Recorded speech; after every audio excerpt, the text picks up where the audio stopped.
పిల్లలు మిస్సమ్మని చూడగానే మిస్సమ్మ అంటూ అరుచుకుంటూ మిస్సమ్మ దగ్గరికి వెళ్ళి నలుగురు వాటేసుకుంటారు. మిస్సమ్మ కూడా ప్రేమగా వాళ్ళందరినీ దగ్గరగా తీసుకుంటుంది. బాగి వాళ్ళందరి నుదుటిపై ముద్దు పెట్టి కన్నీళ్లు కారుస్తూ ఉంటుంది. ఎన్నాళ్ళైంది మిస్సమ్మ నిన్ను చూసి, చాలా రోజులైపోయింది. మమ్మల్ని వదిలిపెట్టి ఎందుకు వెళ్ళిపోయి మిస్సమ్మ, మేమేం తప్పు చేశాం అని పిల్లలు ఒక్కొక్కరిగా బాగిని నిలదీస్తుండగా, మీ తప్పేమీ లేదు, నేనే తప్పు చేశాను అని అంటూ ఉంటుంది మిస్సమ్మ. నువ్వు మళ్ళీ కనిపిస్తే మా అమ్మ కనిపించినట్టే ఉంది మిస్సమ్మ అని అంటూ ఉంటుంది అంజు. ఒక్కసారి తప్పు చేశాను, నన్ను క్షమించండి అంటూ వాళ్ళకి చేతులెత్తి దండం పెడుతూ ఉంటుంది బాగి. అసలు నిన్నిలా చూస్తామని మేము మళ్ళీ అనుకోలేదు మిస్సమ్మ అని పిల్లలు అడుగుతూ ఉంటారు.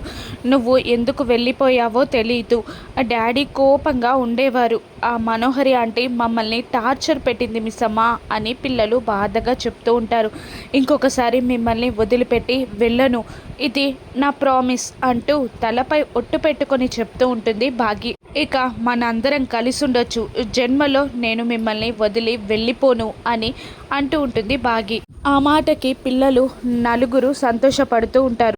నిన్ను కలిసినందుకు నాకు చాలా సంతోషంగా ఉంది అని అందరూ అంటూ ఉంటారు. డాడీ చాలా కోపంగా ఉన్నారు మిస్సమ్మ, నిన్ను తిడతారేమో అని ఒకరు అంటుంటే, నీ తరపున మేం సారీ చెప్తాం మిస్సమ్మ, డాడీ దగ్గరికి వెళ్దాం పదా అని మరొకరు అంటూ ఉంటారు. వద్దు, మీరు ముందు డాడీ దగ్గరికి వెళ్ళండి, నేను వెనకాలే వస్తాను, మీరు ఏమీ తెలియనట్టే ఉండండి అని అంటూ ఉండగా, వస్తావా మిస్సమ్మ, మళ్ళీ వెళ్ళిపోతావా అని దిగులుగా అడుగుతూ ఉంటారు పిల్లలు. ఒక్కసారి చేసిన తప్పుని నేను మళ్ళీ చేయను, మీ వెనకాలే వస్తాను, ఒక్కసారి జీవితంలో తప్పు చేశాను, మళ్ళీ చేయను అని బాగి దృఢంగా చెప్తూ ఉంటుంది. సరే అంటూ వాళ్ళు నలుగురు అమర్ దగ్గరికి వెళ్తూ ఉంటారు.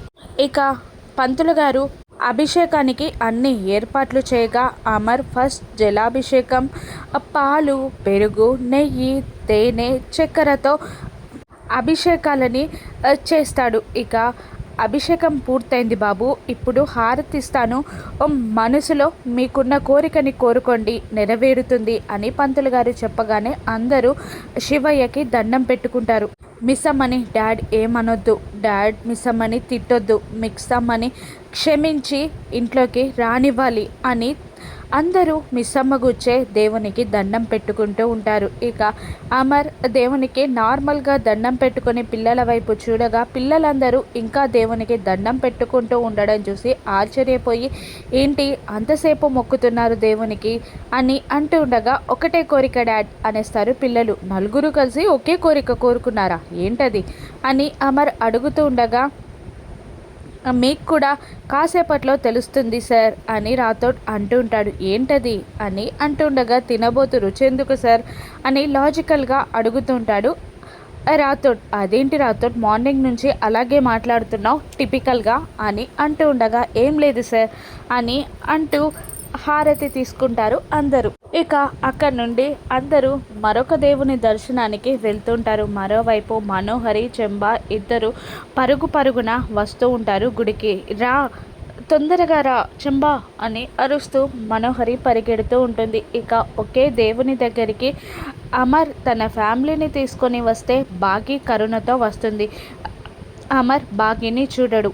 బాగి అమర్ ఇద్దరూ కలిసి ఒకేసారి గుడి గంట కొట్టబోతారు. తన చేయికి చేయి తగలడంతో ఎవరా అని పక్కకి చూసి అక్కడ బాగి ఉండడంతో షాక్ అయి అలాగే చూస్తూ ఉండిపోతాడు అమర్.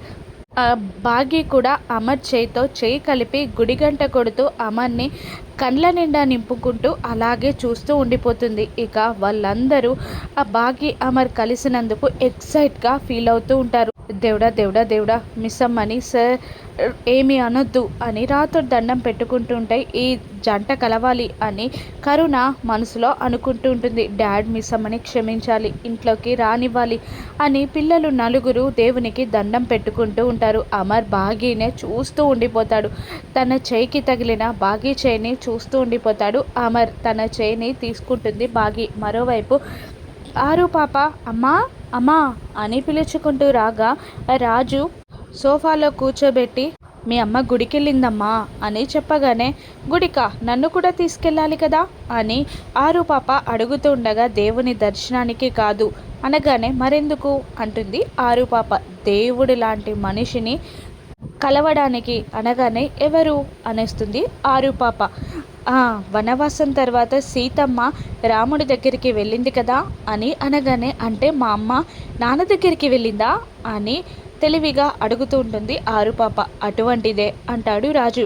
అంటే నేను అమ్మ నాన్న దగ్గరికి వెళ్ళిపోతామా అని అడుగుతూ ఉండగా దేవుడు అదే చేయాలని కోరుకుంటున్నానమ్మా అని రాజు అంటూ ఉంటాడు. మరోవైపు అమర్ బాగి కళ్ళలోకి సూటిగా చూస్తూ అలా మైమరిచిపోతాడు. 5 మినిట్స్ తర్వాత రియాలిటీలోకి వచ్చి తనని తను కామ్ చేసుకొని కోపంతో ఊగిపోతూ రాథోడ్ బండితి అని గట్టిగా అరుస్తాడు. దాంతో అందరూ ఒక్కసారిగా ఉలిక్కి పడతారు. సార్ అదేంటి సార్ మిస్ అమ్మ ఇన్ని రోజుల తర్వాత కనబడితే వెళ్ళిపోదామంటున్నారు అని అనగానే అభిషేకం పూర్తయింది కదా వెళ్దాం బండితి అని గట్టిగా అరుస్తాడు అమర్. అమర్ అరుపులకి బాగి భయంతో కళ్ళు మూసుకుంటుంది. డాడ్ మిస్ అమ్మ చాలా రోజుల తర్వాత కనబడింది కదా డాడ్ మాట్లాడరా అని అడుగుతూ ఉండగా ఏం మాట్లాడాలి ఇంట్లో నుండి చెప్పకుండా చంటి బిడ్డని తీసుకొని వెళ్ళిపోయింది ఇంకేం మాట్లాడాలి ఏం మిగిలింది అని అమర్ గట్టిగా అరుస్తూ ఉంటాడు. బాగి భయంతో కళ్ళు మూసుకుంటూ ఉంటుంది. ఇక అమ్ము డాడ్ మిస్ అమ్మ కారణం లేకుండా ఏ పని చెయ్యదు కదా డాడ్ మీకు తెలుసు కదా ఎందుకు వెళ్ళిపోయిందో కనబడితే అడుగుతానన్నారు కదా డాడ్ అడగండి డాడ్ అని ఆనంద్ అలా తలా ఒకరు అమర్ని కూల్ చేసే ప్రయత్నం చేస్తూ ఉంటారు. ఏం అడగాలి ఏం చెప్పాలి తన కన్న బిడ్డని తీసుకుని స్వార్థంగా వెళ్ళిపోయింది. వెళ్ళిపోయే ముందు ఒక లెటర్ రాయలేదు వెళ్ళాక ఒక ఫోన్ చేయలేదు ఎక్కడుందో తెలియదు. ఒక్కరోజు కాదు 2 రోజులు కాదు వారం కాదు నెల కాదు 5 సంవత్సరాలు దూరంగా వదిలేసి వెళ్ళిపోయింది. ఎందుకు వెళ్ళిపోయిందో తెలియదు నేనేం తప్పు చేశానో తెలియదు. 5 సంవత్సరాల నుండి నేను ఏం తప్పు చేశానా అని ఆలోచిస్తూనే ఉన్నాను. నేను చేసిన తప్పేంటో నాకు అర్థం కాలేదు అని గట్టిగా అరుస్తూ ఉంటాడు అమర్. ఇంకా అమర్ని కూల్ చేసే ప్రయత్నం చేస్తూ ఉంటారు పిల్లలు. నాకు కాస్త టైం ఇస్తే చెప్తాను అని బాగి అనబోతుండగా వద్దు అని గట్టిగా అరుస్తాడు అమర్. మనోహరి అక్కడికి వచ్చి పిల్లల బ్రతిమాలడం అమర్ కోపం బాగి భయం అన్నీ చూసి సంబరంగా నవ్వుకుంటూ ఉంటుంది. అమర్ని బాగి ఎలా కూల్ చేస్తుంది? అమర్ బాగిని ఇంటికి తీసుకెళ్తాడా? బుజ్జమ్మే తన కన్న కూతురని అమర్ తెలుసుకుంటాడా? రానున్న ఎపిసోడ్స్లో చూద్దాం. Thank you for watching.